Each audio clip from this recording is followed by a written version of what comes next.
الحمد للہ وحدہ والصلاة والسلام علی من لا نبی بعدہ اما بعد فاعوذ باللہ من الشیطان الرجیم بسم اللہ الرحمن الرحیم ولما رأى المؤمنون الأحزاب صدق اللہ العظیم اللہم صل علی محمد وعلی آل محمد کما صلیت علی ابراہیم وعلی آل ابراہیم انکا حمید مجید اللہم بارک علی محمد وعلی آل محمد کما بارکت علی ابراہیم وعلی آل ابراہیم انکا حمید مجید۔ بحمد اللہ تعالی ہمارا پیارے نبی صلی اللہ علیہ وسلم کی سیرت طیبہ کے عنوان سے سلسلہ وار سیرت النبی بیان چل رہا ہے، جس میں ہم آپ صلی اللہ علیہ وسلم کی 5 ہجرت تک بات کر چکے، سن چکے۔ آپ صلی اللہ علیہ وسلم کی ہجرت کا جب 5واں سال ہوتا ہے، دوسرے قول کے مطابق جب ہجرت کا 6واں سال ہوا، غزوہ خندق جنگ احزاب پیش آئی۔ آپ صلی اللہ علیہ وسلم مدینہ طیبہ کے اندر لوگوں کی تعلیمی اصلاحی تربیت میں مصروف ہیں۔ آپ صلی اللہ علیہ وسلم کو خبر ہوئی کہ مشرکین مکہ، یہود، سارے کئی قبائل کو آپس میں ملا کر 10,000 کا لشکر لے کر مدینہ طیبہ میں مسلمانوں پر حملہ کرنے والے ہیں۔ آپ صلی اللہ علیہ وسلم نے اپنے صحابہ کرام کو بلایا، وشاورہم فی الامر پر عمل کرتے ہوئے اپنے صحابہ سے مشورہ کیا۔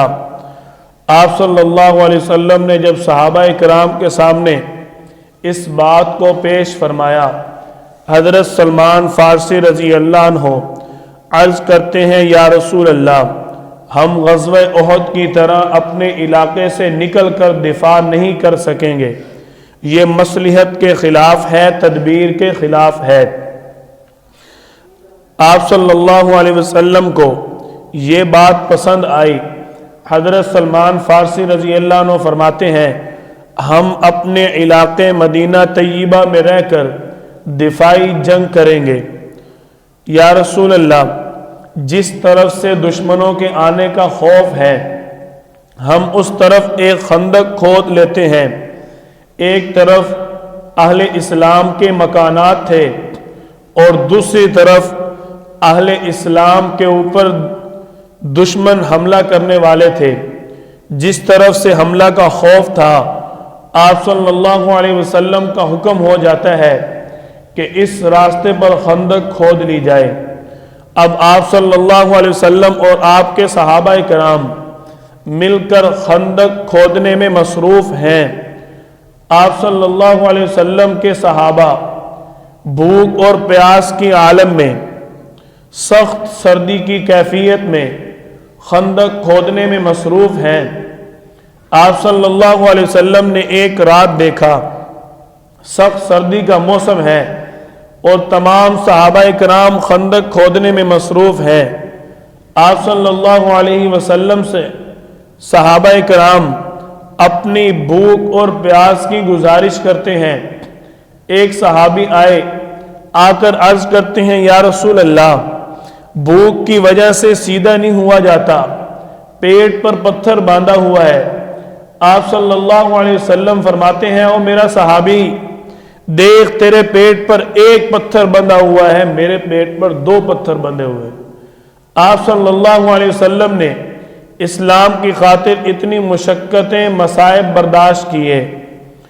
آپ صلی اللہ علیہ وسلم نے جب سخت سردی میں صحابہ کرام کو خندق کھودتے ہوئے دیکھا تو اللہ کے سامنے ہاتھ اٹھائے، یا اللہ، میرے صحابہ کرام انصار اور مہاجرین تمام کی بخشش فرما۔ آپ صلی اللہ علیہ وسلم سخت بھوک اور پیاس کے عالم میں خندق کھودنے میں مصروف ہیں، آپ کے ایک صحابی حضرت جابر بن عبداللہ رضی اللہ عنہ، ان کو اس بات کا خیال ہوا کہ میرا محبوب بھوکا ہے، تو میں اپنے محبوب کے لیے کسی چیز کے کھانے کا انتظام کر دوں۔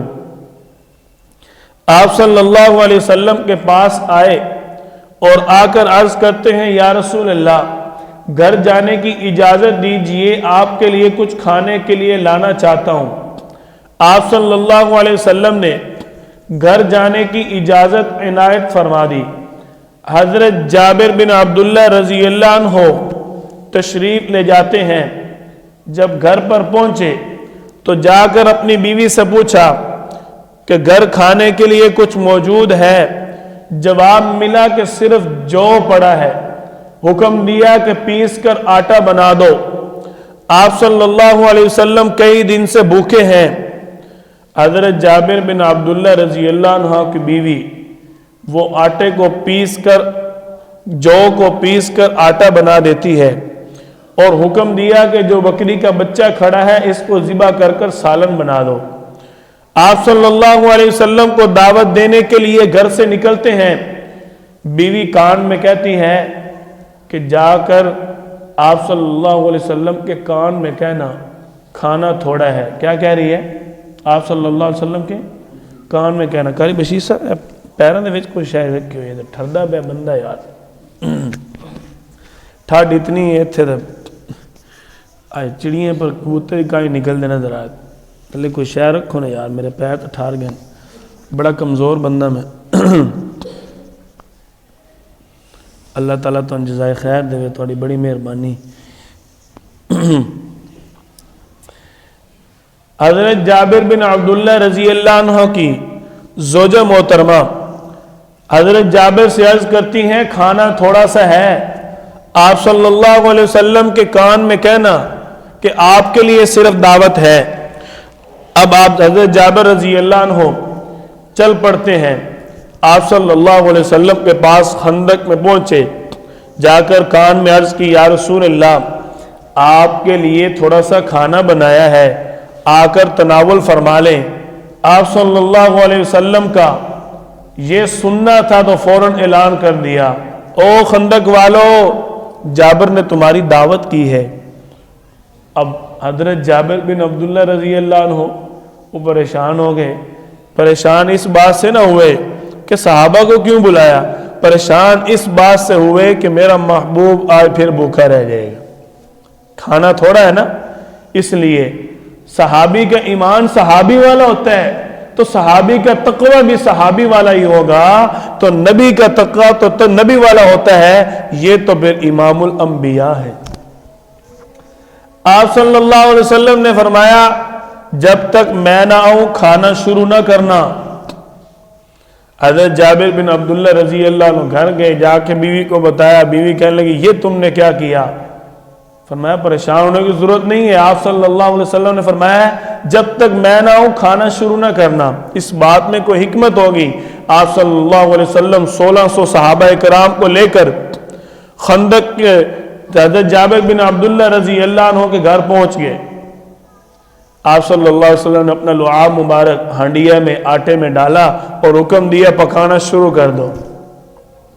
اب 1600 صحابہ کرام نے وہ آٹا اور وہ ہانڈیا کا سالن کھایا، ابھی تک سالن بھی باقی تھا اور آٹا بھی باقی تھا۔ یہ آپ صلی اللہ علیہ وسلم کا معجزہ تھا۔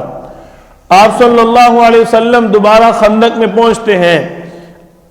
اہل اسلام پر دشمنان اسلام حملہ کرنے کے لیے آ جاتے ہیں۔ کئی دن تک ان کو خندق کھودنے کی، خندق پھلانگنے کی جرت نہ ہوئی۔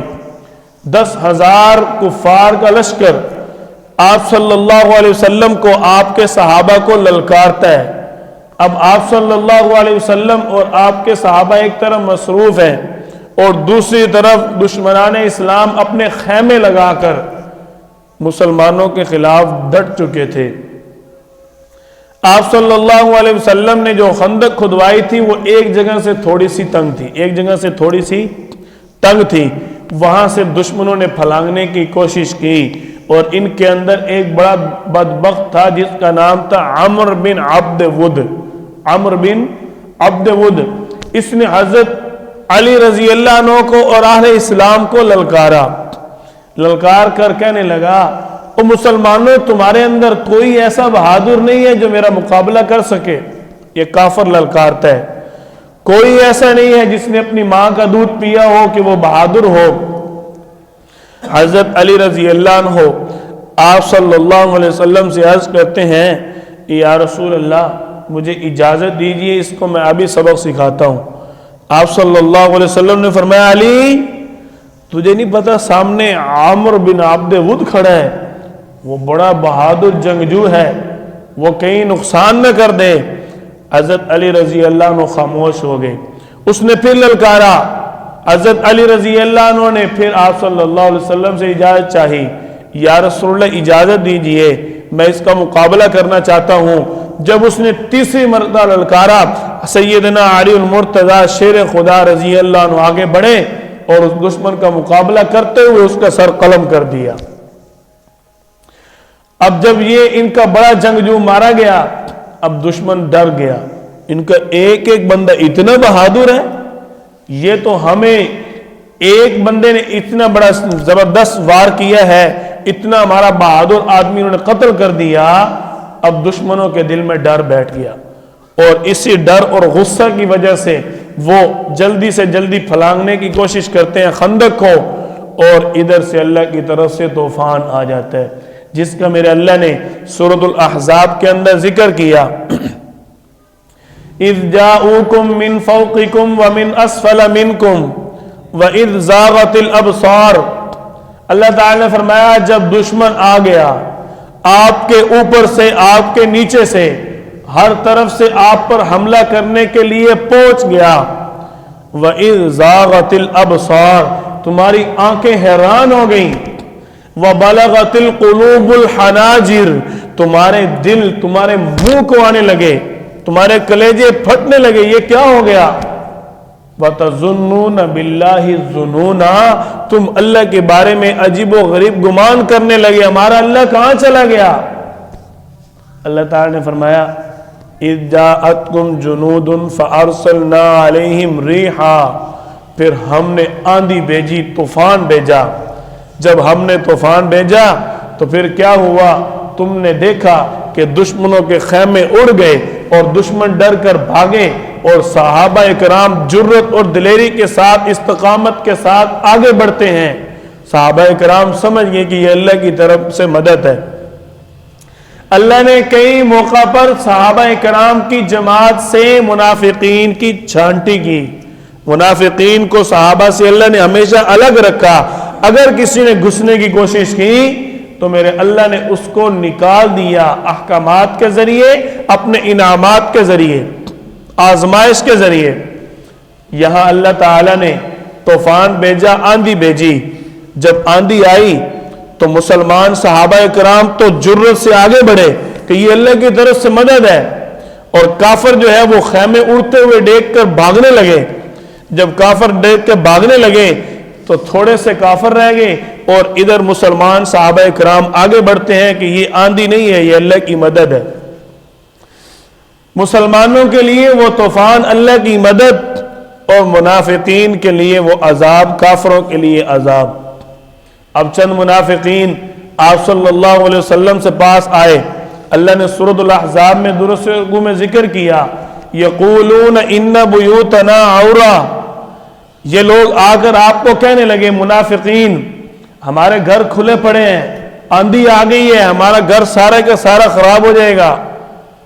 اللہ تعالی نے فرمایا وما ہی بعورا، ان کے گھر کھلے ہوئے نہیں ہیں، ان یریدون الا فرارا، یہ بھاگنے کا ارادہ کرتے ہیں، یہ بھاگنے کے لیے، جنگ سے جان چھڑوانے کے لیے آپ کو یہ کہہ رہے ہیں کہ ہمارے گھر کھلے ہوئے، حالانکہ ان کے گھر کھلے ہوئے نہیں ہیں۔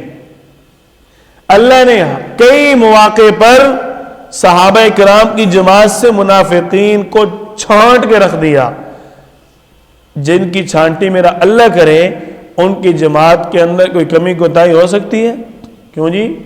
آج نون لیگ کی چھانٹی ہوئی ہوتی ہے اور پوری پاکستان کے اندر چھائے ہوئے ہیں.